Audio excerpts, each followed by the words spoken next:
Welcome back to Boss JCB. I'm Carl. And I'm Ben. And this is Tech Talk. This afternoon, we're going to be talking to you about the left side of the rear compartment here. So we're going to start here on the door with the cooling reservoir. So with the coolant reservoir, there's a full hot and a full cold line.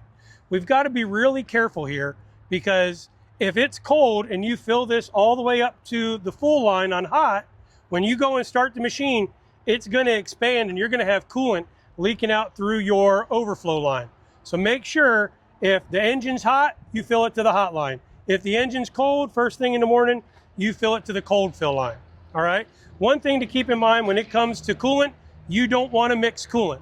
So if you have green coolant, you use green coolant. If you have red coolant, you use red coolant. Both available at your local JCB dealer. All right. Moving on from there. We've got your service interval maintenance chart. Sits right here on the back side of the door. What this is it's going to tell you your service intervals 10, 50, 500, 1,000, and 2,000.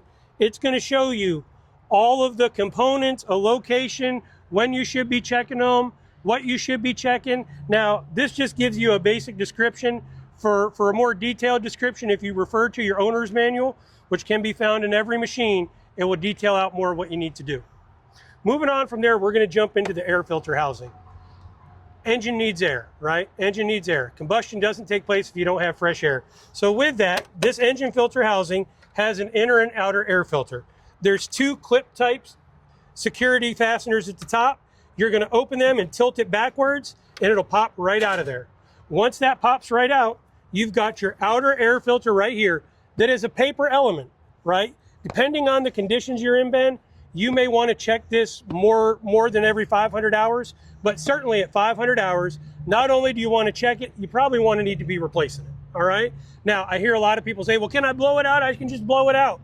Sure, you could, I guess, but you blow compressed air into this filter housing, there's a paper medium inside of here. You tear through that paper medium and you're going to get dirt going right into your engine. Now, you do have a secondary, which is called your primary or inner air filter here. This just pops in place. This needs to be checked every 500 hours and replaced every 1,000. Now, if you go to check this and you've got dirt in it, you need to investigate and probably call your local dealer, because if air is getting by here and into this, there's a problem somewhere. Yeah, so we got our primary filter and our secondary, sometimes called safety filter. That's absolutely right, Ben. Now, when you put these back together, they just slide right into place. You'll feel them, they kind of slide right in there. Put the second one in.